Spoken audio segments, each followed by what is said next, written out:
Good evening. The incident continues here in Windham. We've been getting briefings from all of our information sources. The first big piece of news I have for you is that the school system is going to close tomorrow to help us to manage the incident for a couple of reasons. One, we have some road closures that are going to be difficult to manage in time for school to start tomorrow morning. We have a continuation of smoke billowing out of the scene and into parts of the city. Weather conditions are not going to be very cooperative. We're going to still see winds moving more to the north into the city at a lower speed, so that means that smoke is going to linger. So we're monitoring that throughout the city through the evening. We may need to move some people around, especially the elderly, so we're preparing to set up our emergency operations center, and if we need to shelter anyone further north in the town of Windham, we'll have those schools available for us to shelter people. That's not something we've decided to do yet, but we want to prepare for that because it does take time to get those measures in place. We do have some other reports for you this evening. We're going to start with the chief, Scrivener. He's going to give you a report on the incident, and then we'll go from there. Good evening. As you can probably hear from the noise behind you, the operations continue fast and furious down at the scene. We have 3 tower ladders still in operation. We have heavy equipment breaking through the walls of the structure, pulling the debris out of the building, and we're cooling that with the tower ladders. We have scaled back some of the smaller operations on scene overnight due to safety concerns with the dark, and with we do have a significant amount of water down there, and we have freezing temperatures that are approaching, but in the morning we'll ramp back up. The most important thing is we are still putting water on the fire. We are still actively attempting to extinguish it.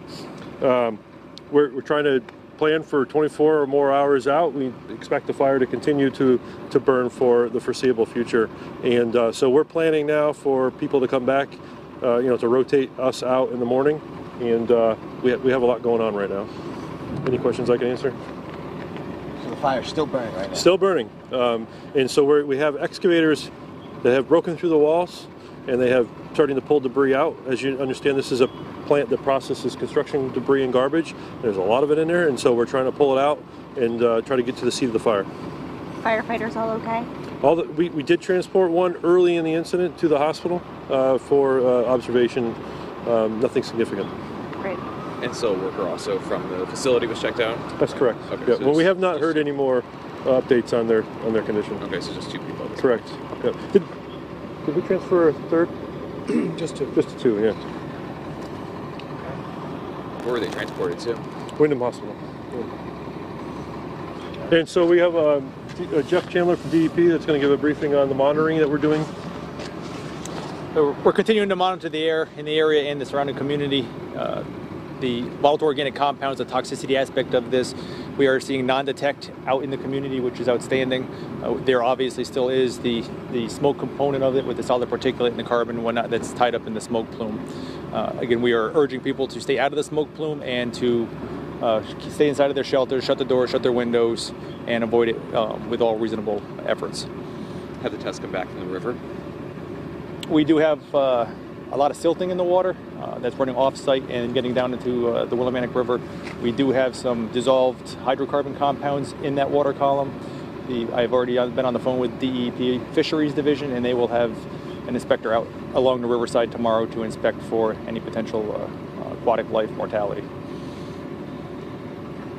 In lay speed, what type of chemicals are we talking about? Petroleum product chemicals, benzene, ethanol, things of that nature. That people over at the hospital and even students over at ECSU, they're smelling the smoke. Is that something you guys have been hearing about also? Yeah, we are conducting air monitoring in those areas. That's essentially the direction that the smoke is blowing towards the Valley Street and High Street area. Should any of those people inside the hospital and the school be concerned right now? We are working with the hospital staff to ensure that decisions being made as to how they're going to handle the operation. Is there anything geographically about this area where the smoke would tend to congregate or funnel into? As far as structures go? Well, I mean, just in terms of how the topography of this area, is there a certain spot where to go to more than others? So early on in the incident, the smoke was traveling down the river valley, and now it's kind of shifted towards the north a little bit, which is going towards the hospital and towards Eastern Connecticut State University. So Eastern and the hospital are both monitoring the smoke in those areas. Matt, can you give an update for the traffic situation? Yeah, I wanted to give people an idea of what's going to happen in the morning. West Main Street here will continue to be closed in the morning. There aren't any other road closures in association with the incident right now. So Columbia Avenue is open back up right now. Businesses in the area will probably be closed tomorrow morning as well. Does that mean the DMV? We don't know yet from the DMV. I believe this branch is actually closed on Mondays. Don't quote me on that, though. Thank you.